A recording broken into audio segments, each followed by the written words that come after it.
mind if I stay down here? Yes, yeah. Yes. If you want me to talk for 20 minutes, I'm not going to, because I want to get into the Tai Chi as well. It's really interesting today because we've been talking about culturally and linguistically diverse people. And I don't look culturally or linguistically diverse. And I'm very aware of that today. But I need to point out that I am the progeny, the child of immigrants. My culture is, my family are Irish Catholics. Now that might not seem very diverse, but a lot of my ancestors didn't come to this country by choice. And there's something about when you're brought to a country that's not your choice, you need to perhaps fight harder to have just the Australian dream. Now, the thing about us Irish Catholics, and I know that you all understand this from your cultures, is you don't talk about mental illness. You don't talk about being weak. There's nothing in the world that is worse than looking weak. So I grew up in a home that was very happy. My parents loved me. There was no trauma. There was no abuse. We were a Christian family. My father grew up right next to Aboriginal communities in far north Queensland. His brother was gay. So I grew up in a home where we accepted everybody. Didn't matter, colour, creed, didn't matter. This was the house that I grew up in. So I finished school and my grades were excellent. I could have done anything I wanted to do. I could have been a doctor, could have been whatever. Went to university, didn't like it. Wasn't for me. So I decided to travel around Australia and surf. I went and cut sugarcane with my uncle in far north Queensland, and I basically bummed around. Had a great life. Met the girl of my dreams, who's here. Married her. We have 3 children. They're all boys, except for 2 of them who are girls. Thank you for laughing at that joke. I tell it in schools and the kids go, but that doesn't make sense. But I fell into a job which I loved and I was very, very good at, but which was, at the time, hurting my mental health. I worked with people with disabilities. I worked with people with acquired brain injury.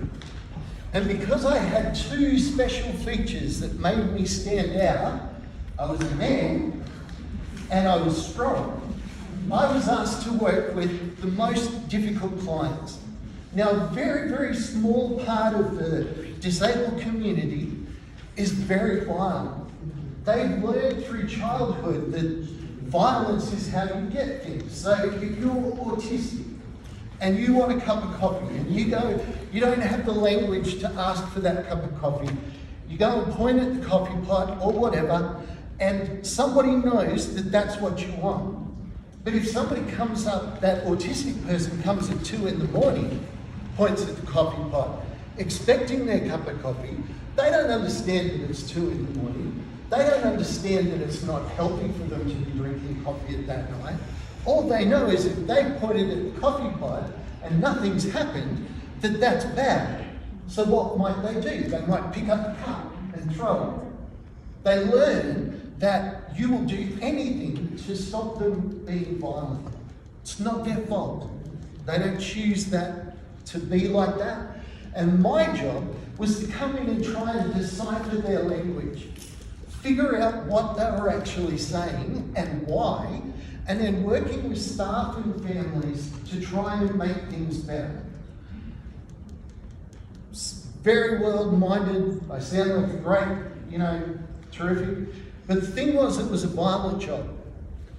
I was hit, I was stabbed, I was kicked, I was beaten.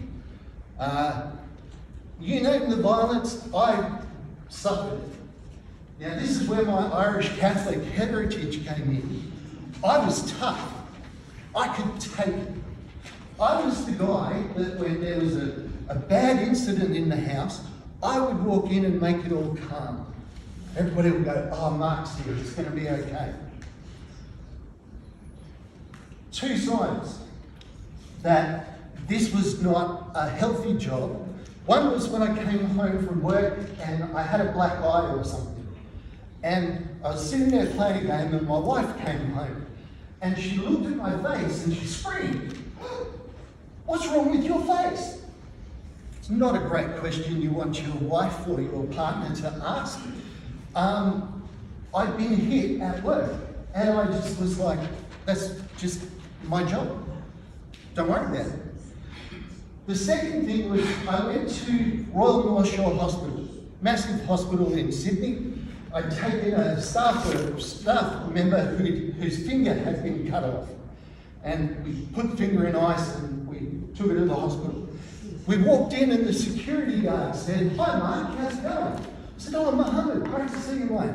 Walked inside, the charge nurse, the nurse at the thing, "Mark, how's it going?" "Oh, Susan, great to see you." The other nurses, the doctors, all walked past, they all knew me. The cleaner came into the little room and was fixing the dinner. "Oh, Mark, I didn't see you there." The girl that I was with said, Did you used to work here or something?" I said, No, I've never worked here a day in my life. Problem was, I was going to a hospital at least 2 or 3 times a week with injuries to myself, to clients, to staff members or family members. This should have been a warning sign that something in my life was not good. I ignored it. I'd get depressed. My wife talks about how, in retrospect, that once a year, for about a month, I'd be really subdued. And I didn't think that was mental illness, I just thought that was me being weak. And I knew that if I served or did something, I would get better. Now, the worst possible thing happened to me in the workplace. A dude came after me and tried to kill me with a knife. Thankfully, I survived. I'm okay. But this event, I had to go to the police station, I had to file police reports. I walked out of the police station and I was on the road, the main road through Hornsby, and I just sat in the gutter and started crying. And I couldn't stop. Just couldn't stop crying. I was like, what's going on? Then I was depressed, and then I was afraid, and then I was anxious. And not anxious like, oh, I'm a bit nervous. Anxious like when somebody comes up behind you and startles you. You're like, oh, wish they didn't do it. But this happened all the time.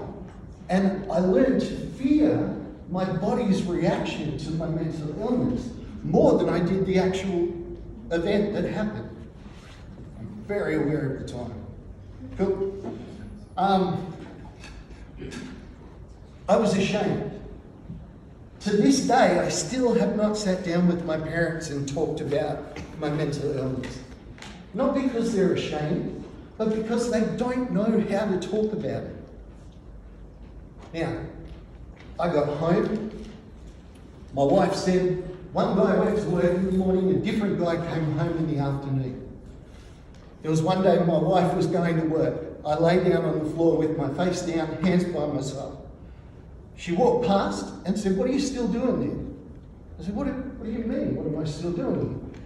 She said, "I've been to work and come home. It's been 11 hours and you're lying in the same space." That's how depressed I was. I hated myself. Hated. Not just like my beard has got some grey in it. I didn't realise until about 3 or 4 years after, when I got better, I looked in the mirror and came out to my wife and said, "Mate, look, I've got grey hair in my beard." Because I hated myself so much, I wouldn't even look at myself in a mirror. And the day I didn't realise I had grey hair in my beard, let's fast forward. I'm working at a radio station. I'm not telling anybody that I have a mental illness. I'm just not mentioning it. I'm a radio host, I'm on there, I'm being happy. Some of the staff know that I have issues. And one day, I come in and there's an email. And it says, Mark, thank you for talking about your mental illness. I was mad. I was like, somebody has gone on air and talked about my mental illness. See, I'd gone through 5 years of living with mental illness. I survived a suicide attempt, but I didn't want people to know. And I started reading through the emails, and I'm thinking any one of these emails is going to be the end of the world. I'm going to get fired, I'm going to get sacked, something's going to happen. We looked into it. The night before, I interviewed an ultra-marathon runner. And at the end of the interview, I said, as a person with mental illness, thank you for sharing this story. That's all I said. Email after email thanking me. I'm waiting for the hammer to drop. I'm mad, I'm angry, I'm anxious. The worst didn't happen. In fact, people, before I mentioned my mental illness, would come into the radio station to meet Mark, the radio announcer.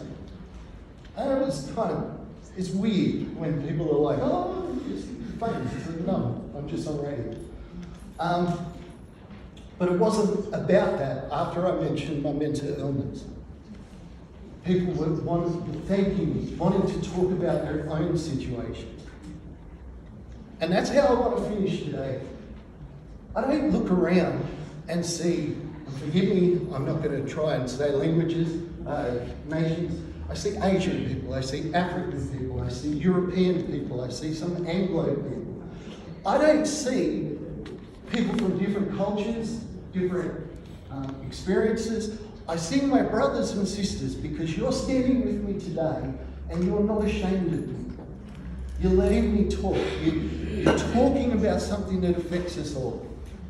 I feel especially grateful to be here today, and I want to thank everybody for the opportunity.